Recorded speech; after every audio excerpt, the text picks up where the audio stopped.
According to the National Center for Education Statistics, the average price tag for a college student education is more than $25,000 per year at a four-year institution, including room and board. Hopes to ease the burden of these costs, 85% of first-time full-time undergraduate students use some form of financial aid to pay for college. But with President Trump's proposed budget for 2018, the burden of these costs could grow greater for some Americans. I think that it is thoughtless and inconsiderate and privileged thinking. In late February, President Trump announced his plans for the 2018 fiscal year in a budget titled America First. The budget proposes controversial cuts to a number of domestic programs, including a $9.2 billion decrease in the funds for the Department of Education. This plan includes a $3.9 billion cut to Pell Grant funding, the largest federal grant program, a program that offers financial relief for many low-income and minority students, like here at Howard University, a historically black university.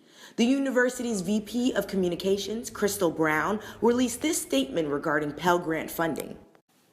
All Howard students that qualify for the Pell Grant get the full reward, which is $5,920. What we do is we match that reward with an additional $5,920 reward called Need-Based Grant. One student is Kimberly Campbell, a university freshman who says without the Pell Grant, she wouldn't be able to afford college. So if it wasn't for Pell Grant, I essentially would have to take out a loan that I know I wouldn't be able to pay for straight out of college and that my parents can't pay for with the jobs that they currently have. Campbell's story isn't uncommon. She is one of 7.6 million students that receive Pell Grants, in which the Department of Education budgeted $28 billion for the 2015-2016 school year. Howard University's freshman Tony Cooper is also concerned about the budget cuts, especially since she could possibly become the first person in her family to graduate college. Honestly, it's really unfortunate that we have to experience this because we already face obstacles trying to get to college in the first place and being with money. So Trinity College awarded over $5 million in Pell Grants in 2014, many of them low-income students, including Sarah Morton. I feel like Donald Trump taking away Pell Grants is a bit ridiculous. A lot of students at Trinity, including myself, rely on Pell Grants, and I just don't see how this is going to be good for the future. Low-income students enroll in college at a rate much lower than those from families in higher income brackets.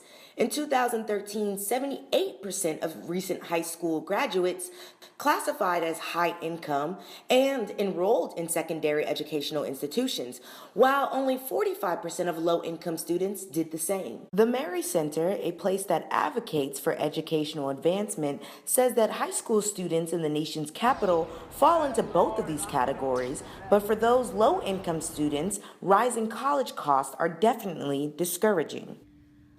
So for us, it's really important for our students to be able to not only qualify but have these programs available to them, because a lot of them just can't afford out-of-pocket tuition money.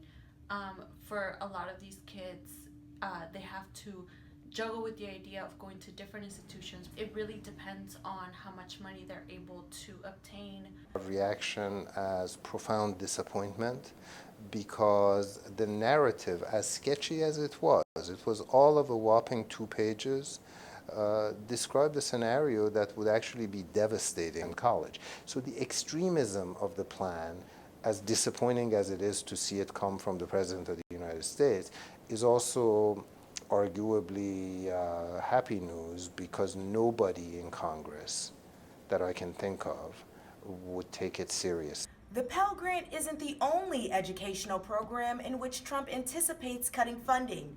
The president also plans to eliminate the federal Supplementary Educational Opportunity Grant program, which provides thousands of dollars to students in need. For News Vision, I'm Janelle Floyd.